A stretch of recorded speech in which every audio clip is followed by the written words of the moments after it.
आषाढी एकादशी निमित्त पंढरपूरच्या विठ्ठल मंदिरात आज सकाळपासूनच वारकऱ्यांनी दर्शनासाठी गर्दी केली। महिनाभराचा पायी प्रवास करून जवळपास 12 लाखांपेक्षा अधिक वारकरी पंढरपूरमध्ये दाखल झाले आहेत। राज्यात पंढरपूरसह मुंबई, पुणे, नाशिक येथील विठ्ठल मंदिरात भक्तांनी विठुरायाच्या दर्शनासाठी गर्दी केल्याचं पाहायला मिळालं।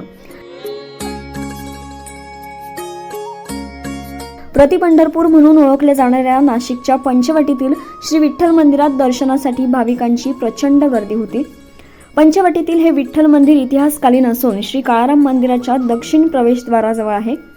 एकूणच आज पहाटे विठ्ठल रुक्माईची विधिवत पूजा संपन्न झाली आणि त्यानंतर भाविकांना दर्शनासाठी मंदिर खुलं करून देण्यात आलं।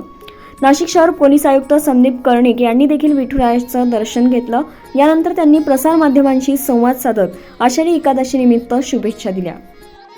आज मी पोलीस आयुक्त नाशिक आणि आमच्या सर्व अधिकाऱ्यांनी आषाढी एकादशी निमित्त पांडुरंगाच्या चरणी प्रार्थना करून दर्शन घेतलेलं आहे आणि आमच्या सगळ्यांना आशीर्वाद घेण्यासाठी आम्ही या ठिकाणी आलेलो आहे। त्याचबरोबर देवाला ही प्रार्थना आहे की सर्व महाराष्ट्र आणि देशामध्ये सुख समृद्धी आणि शांती नांदावी, ईश्वरचरणी प्रार्थना आहे। यावेळी श्री विठ्ठल मंदिराचे पुजारी यांनी अधिक माहिती दिली। जय राम कृष्ण हरी।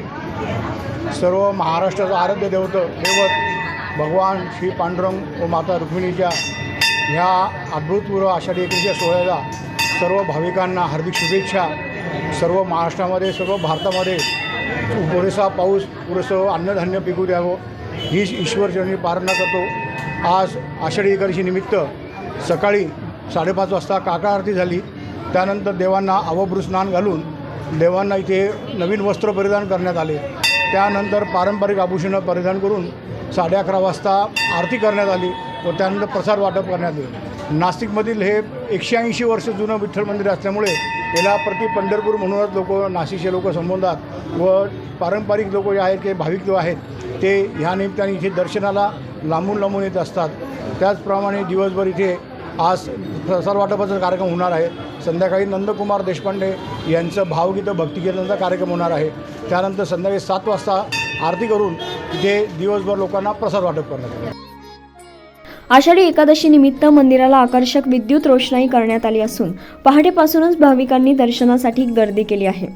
यावेळी विठू नामाच्या गजरात मंदिर परिसर दुमदुमून गेल्याचं पाहायला मिळालं। 9 न्यूज महाराष्ट्रासाठी प्रतिनिधी अमर सोळंके, नाशिक।